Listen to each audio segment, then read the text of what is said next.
마태복음 21장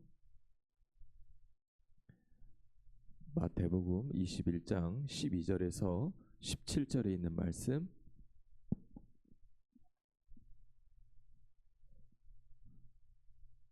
찾았으면 아멘. 예. 한 절씩 교독합니다.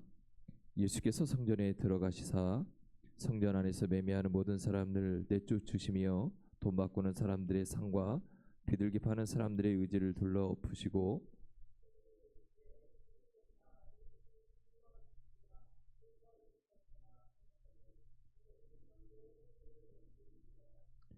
맹인과 저는 자들이 성전에서 예수께 나오매 고쳐주시니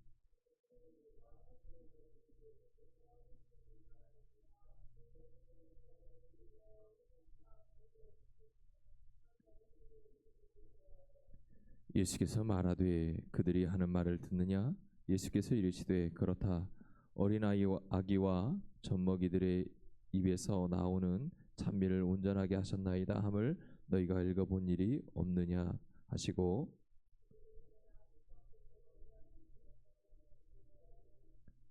아멘. 오늘 저나 우리 성도들이 또 우리 교회가 오늘 하나님의 말씀을 통해 우리가 어떠한 교회가 되어야 되는지 또 어떤 성도의 모습으로 살아가야 되는지를 바라보고 우리의 모습이 하나님이 기뻐하시고 하나님이 원하시는 교회와 성도가 되기를 주의 이름으로 축복합니다. 우리가 오늘 말씀을 잘 아는 것처럼 예수님이 성전에 가셨을 때 성전에서 기도해야 되고 나눔과 교제가 있어야 되는 곳임에도 불구하고 그들이 성전 안에서 매매하는 일들, 돈을 바꾸는 그런 모습들을 보면서 상과 비둘기 파는 사람들의 의자를 둘러 엎으시고 그곳이 어떤 곳인지에 대해서 말씀하고 있습니다. 그러면 이 시대의 배경을 한번 보면 매매하는 것이 잘못됐을까 한 번쯤은 생각해 봐야 합니다. 이 시대의 이스라엘 백성들은 여러 곳에 세계 각국에 흩어져 살 때였습니다. 그렇기 때문에 이들이 하나님 전에 와서 유월절을 지키고 예배하는 것을 할 때 우리가 잘 아는 것처럼 흠이 없는 제물을 가지고 와서 예배를 드려야 합니다. 그렇다면 멀리 있는 또 다른 나라에 있는 사람들이 흠 없는 양이나 소나 여러 가지 제물들을 가지고 이곳에 올 때 오는 과정에서 그 가지고 있던 제물들이 다 온전할 거라는 생각은 안 들잖아요. 어떤 사람은 배를 타고 와야 되고 어떤 사람은 수레를 타고 와야 되는 그 과정 속에 흠이 생길 수가 있어요. 그럼 어떻게 돼요? 그럼 다시 가서 다시 준비해서 다시 와야 되나요? 그럴 수가 없잖아요. 왜냐하면 그 먼 길을 다시 갔다 오면 지켜야 되는 그 유월절을 제대로 지킬 수가 없기 때문이에요. 그래서 이들이 생각한 것이 뭐냐면 그곳에 있는 사람들이 이 제물들을 잘 기르는 거예요. 흠이 없이 잘 길러서 흠이 없는 것들을 잘 준비하고 있으면 그 멀리에서 있는 사람들은 뭐 하죠? 돈을 벌어서 그 돈을 가지고 거기서 제물을 준비하는 게 아니라 여기 와서 흠이 없는 그거를 제물을 사서 그것을 값을 치르고 그 제물을 가지고 와서 예배를 드리는 거예요. 그러니까 어떻게 보면 매매하는 것에 대해서 예수님이 말씀하는 게 아니라 여기에서 지금 이들이 생각하고 있는 거예요. 이문이라고 하는 거, 이문이라고 하는 거. 그러니까 장사는 뭐죠? 이문을 남기는 게 장사예요. 그러니까 생각해 보세요. 세계의 많은 사람들이 이곳에 와서 재물을 사려면 다 이쪽에서 사야 되잖아. 멀리서 온 사람들은. 그러면 장사하는 사람들은 가격을 낮출까요? 올릴까요? 올리죠. 그럼 양을 파는 사람들은 한 사람만 있을까요? 아니죠. 많이 있을 거예요. 그러니까 계속 경쟁이 일어난단 말이에요. 그래 경쟁이 일어나는데 이상한 현상이 일어나요. 어떤 현상이 일어나냐면 보통 경쟁을 하면 어떻게 하죠? 가격을 좀이라도 1원이라도 낮춰야 되잖아요. 그런데 여기는 그렇지 않아요. 우리가 역사적으로 보면 이스라엘의 그 바로의 헤롯 왕 이렇게 오듯이 이스라엘에 오는 것을 선망했습니다. 왜냐하면 세계의 많은 유대인들이 부자가 되어서 이곳에 와서 재물을 사서 하는데 유월절에 재물을 구매하고 나면 창고가 있어요. 어떤 창고가 있냐면 이 돈이나 이런 것들 재물을 보관하는 창고가 있는데 그림에 보면 제가 그림을 보니까 우리 예전에 보면 성전에 아니 성전이 아니라 혹시 뭐 궁이나 이런 데 들어가봤나 모르겠어요. 궁에 들어가면 정문을 들어가면 양쪽에 이제 내시가 거하는 곳 또 수라상을 준비하는 그 뭐라고 그래 그 여자들을 어? 어? 어? 어머 궁녀 뭐 수라상을 준비하는 궁녀도 있고 이렇게 있는데 그 사람들이 거하는 곳이 양쪽에 쭉 있어요. 있는데 그곳이 이스라엘로 보면 재물을 쌓아두는 곳이라고 생각하면 돼요. 그런데 창고가 얼마나 많은지 몰라요. 그런데 그 창고를 채우고도 남는데요. 이 로마 때에 유대인들이 유월절을 지키기 위해서 가지고 오는 재물이요 남는데요. 그런데 어느 정도 남냐면 1년 동안 펑펑 쓰고도 세금을 내고도 다음에 유월절이 올 때까지 다 못 쓴대요.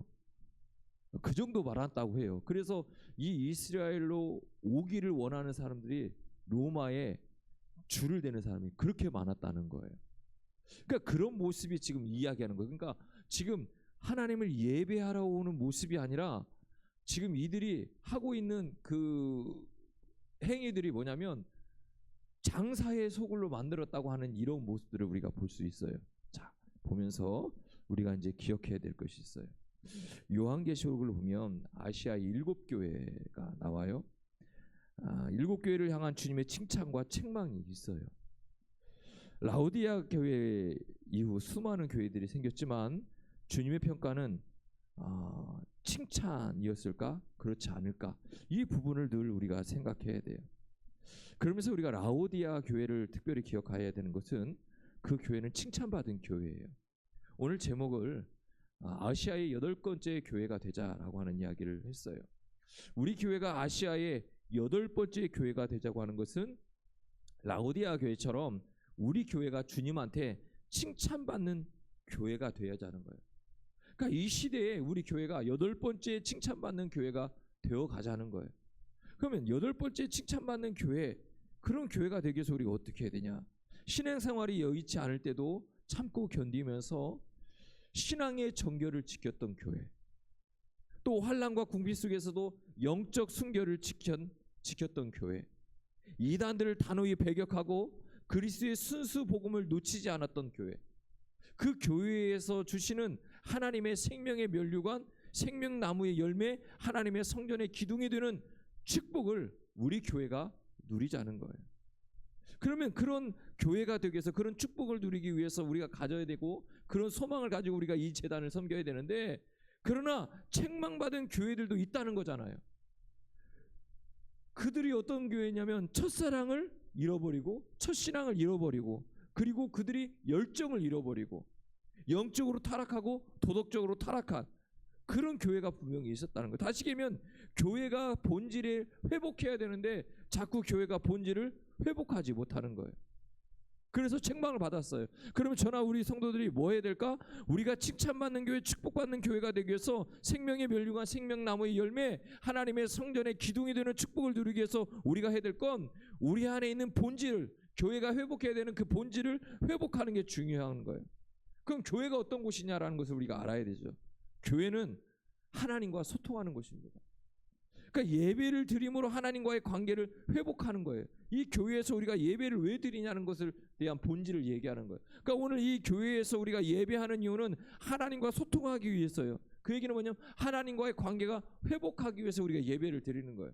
그러니까 예배를 드리면서 우리가 생각해야 되는 게, 이 예배를 통해서 내가 하나님과의 관계가 회복되어야 되지, 하나님 관계가 회복되어야 되지, 이 마음과 이 생각이 자꾸 우리 안에 있어야 되는 거예요. 그러니까 우리가 하나님은 신령과 진정으로 예배하는 자를 찾으신다고 말씀하잖아요. 그러니까 예배를 신령과 진정으로 드린다고 하는 얘기가 뭐냐면 하나님과의 끊어졌던 관계가 회복되자는 거예요. 일주일 동안에 아니면 3일 동안에 매일매일 삶 가운데 하나님과의 관계가 깨어졌던 그 관계들이 다시금 회복되자는 거예요. 그 회복되기 위해서 우리가 예배를 드리는 거예요. 자꾸 예배를 드리면서 우리가 그 관계가 회복돼야 돼요. 성전은 주님의 백성들을 만나주시고 복을 주시는 거예요. 몸과 마음과 정성을 다해 하나님을 기쁘시게 하는 이 자리가, 이 예배의 자리가 그런 자리가 되어야 된다는 거예요. 솔로몬의 예배를 받으시고 기뻐하셨던 하나님, 또 예배 중에 불로 임하셔서 제물을 태우셨던 하나님의 인재를 예배 때마다 경험할 수 있는 그런 교회, 오늘 저나 우리 교회가 이런 교회가 되기를 주님 축복합니다. 우리가 예배할 때마다 하나님께서 그 예배를 받아주시고 기뻐하시고, 우리 교회가 예배할 때마다 하나님의 임재가 나타나는, 하나님의 임재를 경험할 수 있는 그런 교회가 되어야 됩니다. 그러면 그 교회가 되기 위해서 우리가 먼저 그런 삶을 살아야 돼요. 오늘 저나 한 사람 한 사람이, 이 교회에 함께 예배하는 우리 한 사람 한 사람이 그런 하나님이 찾으시는 예배자, 하나님이 만나주시는 예배자, 그런 예배자가 되어서 그 자리에서 하나님을 경험하고 하나님의 그 은혜가 내 안에 경험될 때 그 한 사람 한 사람을 통해서 우리 교회가 그런 교회가 되는 거예요. 교회 건물만으로는 되는 게 아니잖아요. 교회에 들어와 있는 우리 성도 한 사람 한 사람이 내가 그 성령 충만한 성령의 인재를 경험하는 성도가 될 때 그 하나하나의 불이 붙어서 이 제단이 성령이 임재하는 제단이 되는 거예요. 그러니까 건물 자체로는 처음에는 의미가 없어요. 사실은 건물만 있으면 뭐 하겠어요. 그 안에 있는 성도 한 사람 한 사람이 뭐 해야 돼요? 성령 임재를 경험해야 되죠. 그래서 교회는 세상 사람들로 하여금 세상의 심장이 되어야 돼.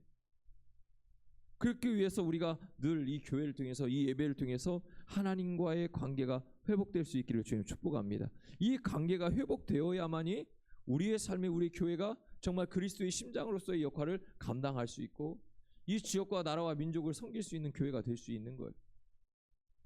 이 교회를, 이 순창 베들교회를 이 지역에, 이 순창에, 이곳에 세워주신 하나의 분명한 목적이 있잖아요.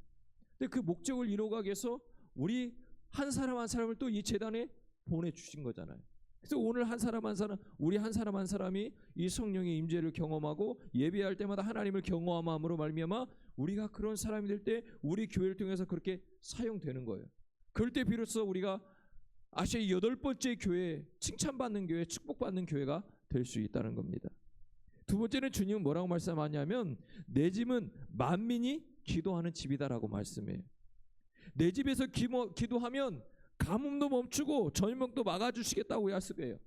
그러니까 교회에서 해야 할 일이 많지만 수도 없이 많은 일들이 교회에 있어요. 그러나 가장 중요한 건 뭐냐면 주님은 이 교회가 해야 될 일이 뭐냐? 첫 번째는 단호하게 말씀하는 거예요. 만민이 기도하는 거예요. 오늘 저나 여러분이 이 제단에서 기도하는 일이 일어나야 돼요. 기도하지 않으면 의미가 없어요. 그러니까 이 제단은 만민이 기도하는 집이라고 주님은 단호하게 말씀해요. 기도하는 곳이란 하나님의 임재와 응답이 나타나는 곳이에요.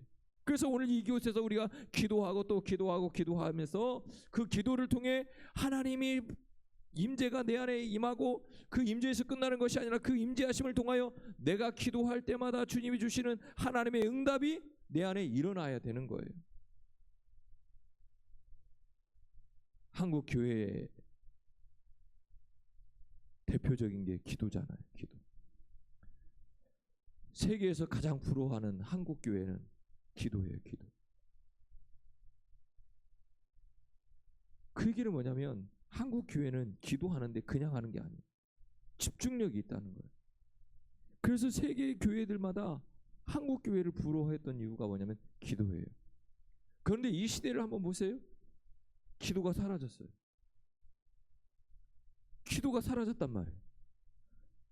한때는 전 세계에서 이 한국 기독교회 교회에 기도하는 그 모습, 그 기도의 집중력을 보면서 부러워하고 어떻게 하면 한국 교회 기도를 우리가 본받을 수 있을까? 세계에서 한국의 그 기도에 참여하기 위해서 왔잖아요. 뭐 새벽 기도회, 뭐 수요 기도회, 뭐 철야 기도회, 특별 기도회, 이런 기도회가 다 한국 교회에서 나온 거예요. 그래서 기도하는 거예요. 그것을 배우기 위해서 세계의 목회자들이요 한국에 몰려들었단 말이에요. 그런데 지금은 우리가 기도가 죽었어요. 많은 교회들이 세계에서 선도하는 영적 능력이 어디서 나오냐? 기도에서 나온다는 것을 그들이 알기 때문에 그랬어요. 이 시대에 우리가 해야 될 게 뭐예요? 기도해야 되는 거예요. 주님은요 이곳이, 이 베델교회가 기도하는 곳이라고 말씀하고 있는 거예요. 교회의 심장은 예배와 기도의 역동성에 따라서 건강 지수가 달라지는 거예요. 그래서 우리에게 놓치지 말아야 될 게 예배이면서 동시에 기도예요. 그래서 예배와 기도가 함께 역동성을 가질 때 그 교회가 건강한 교회가 되는 거예요. 예배는 열심히 드리는데 기도가 없다? 안 되는 거예요. 기도는 열심히 하는데 예배가 없다? 안 되는 거예요. 예배와 기도는요 함께 가야 되는 거예요. 그래서 예배도 그렇고 기도도 역동성이 있어야 돼요. 그래서 교회마다요 교회 함성이 울려 퍼지는 교회가 돼야 돼요. 오늘 우리 교회가 어떤 교회 될까? 이 기도의 함성이 울려 퍼지는 교회가 돼야 돼요. 주여 주여 외치고 기도하고 부르짖고 목이 터져라 외치는 그런 교회가 돼야 돼요. 그 기도를 통해서 하나님은 우리가 교회의 심장이 되고 우리 한 사람 한 사람이 그 기도의 심장 되고 교회의 심장이 되어서 하나님의 일을 이뤄나가기를 원하는 거예요. 그래서 주님은 이 교회는 어떤 곳이냐? 복음을 전하는 공동체라고 얘기하는 거예요. 교회의 사역이 교회가 책임져야 될 것이 많아요. 그래서 책임에 대한 여러 가지 일들이 있죠. 왜 교회가 이러냐? 왜 교회가 이런 일을 안 하냐? 자꾸 이러죠. 사회적 약자를 돌보거나 대멸하는 일, 사회의 정의를 세우는데 목소리를 내거나 참여하는 일, 이런 일로 인해서 논쟁이 많이 왔어요. 때로는요 보수나 진보의 갈등이 와요. 지금도 여전히 그런 일들이 교회 안에 있잖아요. 사회사업하고 봉사하는 것들. 그런데요 가장 중요한 건 뭐냐면 교회는요 영혼 구원이에요. 아무리 얘기해도 교회는요 영혼 구원이에요. 영혼 구원이 있지 않으면 교회는요 하나님이 쓰임 받을 수 없어요. 가장 우선시해야 되는 거. 사회적 일도 해야 되고 정의도 세워야 되고 진보냐 보수냐 이게 중요한 게 아니에요. 교회는요 영혼 구원이에요. 이 영혼 구원의 열정이 교회의 존재 가치예요. 그러니까 우리가 영혼 구원을 위해서 늘 해야 돼요. 교회의 가치와 목적은요 딱 하나예요. 영혼 구원이에요. 우리가 먼저 우리가 구원 받았기 때문에 여기 있는 거고 우리가 또 해야 될 일은 가장 가치 있고 목적이 있는 목적은 뭐냐면 영혼 구원이에요. 복음 전하는 거예요. 이것이 주님이 우리에게 원하는 거예요. 영혼 구원 때문에 순교자가 나오잖아요. 영혼 구원 때문에. 모두가 소중한 일이지만 우리가 가장 우선시해야 되고 중요하게 여겨야 될 일은 영혼 구원이에요. 무엇을 하든지 그 첫 번째는 영혼 구원이에요. 우리가 지역 아동센터를 운영해요. 아이들을 해요. 이 안에도 영혼 구원의 핵심이 없으면 존재 가치가 없는 거예요. 왜 교회에서 이걸 해요? 뭐 아이들 돌봐야 되니까 사회에 어떤 사회 봉헌하고 해야 되니까. 그거는요 그 다음이에요. 핵심은 영혼 구원이에요. 그 아이들을 영혼 구원하기 위해서 세우는 거예요. 교회들이 자꾸 사회복지하고 뭘 하고 주간복지도 하고 돌봄도 하고 하는데 그 핵심이 어디에 있냐면 영혼 구원이에요. 교회에서 하는 사업들이 영혼 구원이 없이 그냥 사회 구원이라면 세상과 뭐가 달라요. 세상 사람들도 예수 믿지 않아도 교회 아니더라도요 그런 일 할 곳이 많아요. 그렇잖아요. 주간 사회 돌봄 이런 것들이 예수 믿지 않아도 교회가 아니더라도 할 곳이 많다니까요. 그럼 교회에서 왜 하냐 말이에요. 목적을 잃어버리면 안 돼요. 거기에 핵심은요 우선순위는 영혼 구원이에요. 우리가 하는 일 모든 일이 우선순위가 영혼 구원이 돼야 되는 거예요. 교회에서 하는 모든 일들은 영혼 구원이에요. 우리가 섬기고 하는 것 왜 섬기는 거예요? 주님이 섬기라고 쓰니까? 아니에요. 그 안에는 영혼 구원 때문에 하는 거예요. 그것을 통해서요 하나님의 은혜의 통로가 흘러내리고 하나님의 원하시는 것들이 복음이 자꾸 흘러내리길 원하시는 거예요. 그거예요. 근데 우리 교회들이 자꾸요 잘못돼 가요. 그러니까 문제가 생기는 거예요. 문제가 생기는 거예요. 생기는 이유는 뭐예요? 목적이요 바뀌었어요. 영혼 구원이 아니에요. 돈벌이가 문제가 돼버리고 핵심이 돼버리고 다른 무언가의 핵심을 가면요 안 돼요. 무조건 영혼 구원이에요. 우리가 무엇을 하든지 간에 영혼 구원에서 하는 거예요. 이 핵심이 이 가치가 이 목적이 사라지면 교회는요 더 이상 존재 가치가 없는 거예요. 영혼 구원이에요. 하나님은요 우리에게 칭찬받는 교회가 되길 원해요. 수많은 교회가 있어요. 그 수많은 교회가 다 하나님은요 칭찬받는 교회가 되기를 원하고 축복받는 교회가 되기를 원해요. 그런데 왜 다 축복받지 못하고 다 이런 은혜 가운데 살지 못할 것까? 그건 딱 하나예요. 우선순위가 잘못되니까 그래요. 우선순위가 뭐 교회를 막 기똥차게 짓고 막 성도들이 많아야 축복받았냐? 그게 아니에요. 그걸 얘기하는 게 아니에요. 아무리 큰 교회라 할지라도 복음의 핵심이 가치가 목적이 사라지면 더 이상 존재 가치가 없어요. 그래서 세상을 향해 손가락질 받죠. 수도 없이 많은 교회들이 뉴스에 나오고요. 그런 교회들이 손가락질 받고 하는 이유. 그 이유가 뭐예요? 하나님이 없어요. 교회인데 하나님이 없어요. 교회인데요. 복음이 우선순위가 아니에요. 교회가요. 우선순위가 자꾸 정치로 가고 자꾸 잘못된 것으로 우선순위를 두면 안 된다니까요. 사회 봉사하고 헌신하고 섬기는 걸 중요해요. 그러나 그게 핵심이 아니에요. 그 안에 뭐가 있어야 돼요? 복음이 있어야 돼요. 복음. 우리가 하는 모든 일 속에는 복음이 있어야 되는 거예요. 하나님은 그런 교회를 세우시고 그런 교회를 통해서 일하시는 거예요. 그래서 하나님은 우리에게 잃어버렸던 가치, 우리에게 교회로서 성도로서 우리가 잃어버렸던 목적, 그 목적을 다시금 회복하기를 원하는 거예요. 오늘 마태복음 21장은 그 말씀하고 싶은 거예요. 너희들이 이곳에서 매매하고 이런 게 문제가 아니라 이곳이 어떤 곳인지 그 핵심 본질을 다시 찾으라는 거예요. 그래서요 이 부분을요 하나님이 성전을 정결케 했다는 거예요. 다시금 회복시키겠다는 거예요. 오늘 저나 여러분이 회복돼야 돼요. 우리 교회가요 회복돼야 돼요. 어떤 곳으로요? 하나님과의 관계가 회복되는 곳으로 우리가 회복돼야 되고, 그래서 하나님과 늘 소통해야 되고, 이 교회가 우리가 기도하는 이 교회가 돼야 돼요. 만민이 기도하는지 그런 교회가 돼야 돼요. 또 우리 교회가 어떤 교회가 돼야 돼요? 복음을 전하는 교회가 돼요. 자꾸 복음의 핵심이 돼야 돼요. 이것을 잃어버리면 더 이상 교회의 존재 가치는 없고 이름만 교회지 세상적인 것과 똑같아져요. 우리가 오늘 함께 기도하기를 원해요. 하나님, 나도 그렇고 우리 교회도 그렇고 존재 가치, 목적이 뭡니까?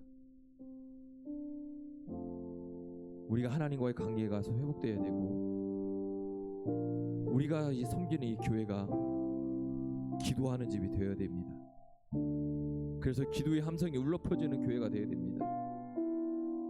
교회는 세상의 심장입니다. 그러기 위해서 우리가 예배가 기도가 역동성이 있어야 되고 건강해져야 됩니다. 또한 교회의 핵심은 영혼 구원입니다. 우리 수창 베들교회가 영혼 구원의 열정이 사라지면 더 이상 교회로서의 존재 가치 목적을 잃어버리는 겁니다. 하나님, 우리 교회가 영혼 구원의 열정이 가치가 존재 가치와 목적이 회복되게 하옵소서. 우리 교회가 무엇을 하든지 간에 그 일의 핵심은 우선순위는 영혼 구원에 있게 하여 주옵소서. 하나님, 나의 삶도 그렇습니다. 하나님과의 관계가 회복되고 기도하고 또 나의 삶의 모든 영역이 직장이나 가정이나 삶의 모든 터전이 내가 세상 속에 살아가지만 그럼에도 불구하고 내가 존재하는 이유는 영혼 구원입니다. 많은 이들에게 복음을 전하고 그들이 예수 믿고 구원받는 것이 내 존재 가치임을 하나님 알게 하옵소서. 하나님, 그 일을 감당할 수 있는 우리 교회와 나의 삶이 되게 해달라고 우리 주여 한번을 지고 기도합니다. 주여.